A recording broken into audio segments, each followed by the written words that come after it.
Welcome back to the show. Liz Curran joining us here today. Excited to have her here live and in person on the Zoomcast as well. She's the co-founder of Health Navigators Thank you so much for having me back. I'm thrilled to be here. and Overcoming the Odds coaching program. That's your signature one, right? Overcoming the odds. We want to make sure that people feel that they can do that and that they have, a really great healing team. One of the things we talk about in the empowerment factor, one of those 10 healing factors, is that we want them to be the CEO of their own boardroom. Their body is theirs, and that they're at the head of the boardroom table, and all of the practitioners that they choose to work with are seated at that table, equally spaced and having an equal place. So whether that's their doctor or their radiologist or their yoga teacher and their therapist, we want to have ourselves at that table to give them that support, help them navigate. There's a lot of things out in the kind of alternative integrative cancer world that need to be vetted. And we work really, really hard to have solid resources and relationships with practitioners that we have seen do really solid work with our clients before we refer them out. What else did you want to share for today? What I'd like to share, maybe just a little bit more about the radical remission factors, is sometimes it can be really hard to get started with motivating yourself to make these changes. And it's really beneficial to have support, whether it's in your household, whether it's through a coach, but it's really important if you're going to make changes that you have some accountability and that someone in your life knows they're planning to do these things in a supportive way. So that if you want to change your diet and people in your household got to be on board with that, so they're not filling your cabinets with alcohol and sugar and processed foods, and allowing you to really have that kind of cleaner diet. That's a big one. That's really helpful if your household kind of respects that and helps you through that.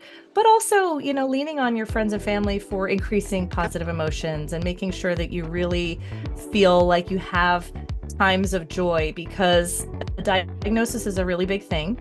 I find a lot of parallels to what I went through losing my sister with the grief of that loss. There's a lot of grief around the diagnosis and what that may bring to people from what they may have not been able to do after having a diagnosis. Some people lose the ability to have children. Some people may not have the relationship that they want. Diagnosis can bring on a lot of life change, and it's a big thing, and it's kind of a life makeover whether you're ready or not. And we want to be really supportive in that. So that increasing positive emotions factor is something we say is like a muscle that needs to be exercised every single day, giving it at least 5 minutes a day. Whether you find joy in comedy or you are someone who really resonates with a gratitude journal and writing down and reflecting on your day and thinking about what went right rather than what went wrong. And the positive aspect and the mindset of staying positive, you've seen this overcome cancer itself, right? I mean, Yes. the mind shift. It's fascinating to even fathom, and you hear these stories, and you're working with people directly who have helped heal themselves. And Yes. wow, it's just fascinating to think. I mean, could you share one of those stories where it was someone really severe, with a really bad diagnosis, but they overcame it? It's Absolutely. just like wholly overcoming the odds. Yeah, I have so many, but I'll share this because then it'll entice people to listen to his podcast episode. So one of our colleagues is Dean Hall, and he is someone he's on Instagram. I think he's just probably Dean Hall on Instagram. Maybe just look him up. But he is someone who had a really dire situation with leukemia and lymphoma. And his story was that he is a trauma therapist, and he had lost his wife to cancer. He had a diagnosis. He really lost his focus and his strong reason for living. And then one day walked past a mirror and saw himself and really was like, wow, I better get busy living or I'm not gonna make it. And he decided that he was going to swim the length of the Willamette River, which is in Oregon.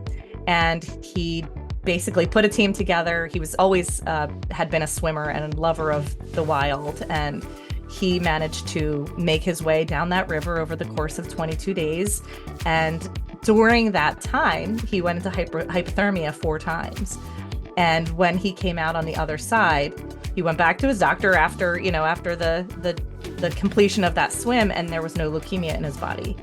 And he had he credits it to the cold water and the hyperthermia. And his doctor said, I have no explanation other than, maybe that could be what it is. So he's a big advocate for the cold water plunge and lots of stuff on Instagram about that. But he actually then went on to heal his lymphoma by sleeping in the woods. He found that the alpine trees in his area, he could sleep there, and they had a 2 weeks worth of immune boosting. And so he would sleep there weekly for 8 hours, and he reaped the benefits, and he managed to put his lymphoma in remission. He's never had treatment, and he's been in remission for a long, long time, and really wonderful person to connect with. Listen to our podcast with Dean Hall if you want to hear his story. Really cool. Perfect. Thank you so much. Pleasure having you here, and looking forward to the next time we get to connect, Liz. Thank you. Thank you so much for having me. Love sharing it. All right. So if you want more good info, you want to keep following Liz and I, just click on the link down below.